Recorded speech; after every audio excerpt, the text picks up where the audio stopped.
Здруженијето на пациенти ХАЕ Македонија реализира едукативен ХАЕ караван во 7 градови во Македонија: Штип, Кочани, Струмица, Тетово, Крушево, Охрид и Битола. Целта е запознавање на лекарите од примарната здравствена заштита со болеста ХАЕ и преку нивна едукација да можат да ја препознаат ретката болест кај потенцијалните пациенти, како и начините на кои може да им се помогне на пациентите.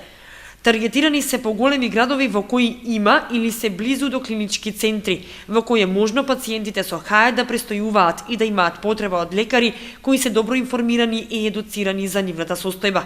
Идејата ни е да го расшириме малку гласот за хередитарниот ангиоедем, односно да ги запознаеме подобро докторите пред се примарните, од примарната здравствена заштита, за оваа болест со цел да можат подобро да ја препознаваат и со можност да наоѓаат уште пациенти. Моментално во Македонија има 17 пациенти со хередитарен ангиоедем, од кои 2 се деца.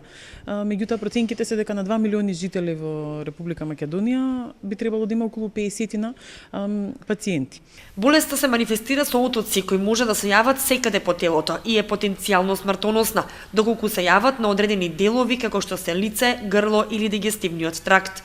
Загрижувачко е што нема достапна терапија за болеста.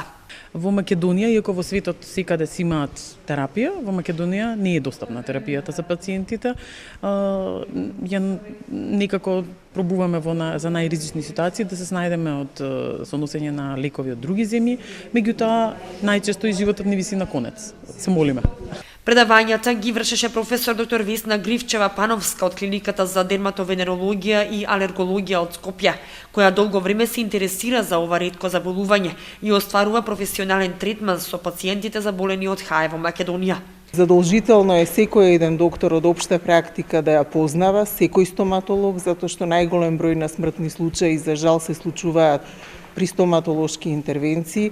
Апелирам до колегите, доколку пациентот реферира дека има појава на отоци, кои што слабо реагираат на противалергиска терапија, се појавуваат спонтано, на најмал удар или воопшто со ништо не се предизвикани, или уште по-често што може да се случи, се јавуваат поврзани со примена на АЦИ инхибитори, лекарства за лекување на крвен притисок, да размисли и задолжително да ги прати пациентите на понатамошно исследување, што е едноставно, достапно е, се прави преку земање на минимално количество на венска крв од пациентот, а прави огромна разлика дали ќе му биде или нема да му биде спасен животот на пациентот. Преку предавањата се очекува да се зголеми јавната свест за болеста, како и идентификување на потенцијалните нови пациенти, со што би се овозможило и нивно вмрежување во здруженијето со цел лобирање за обезбедување достапни лекови за болеста во Македонија. Предавањата се акредитирани од Лекарската комора на Македонија.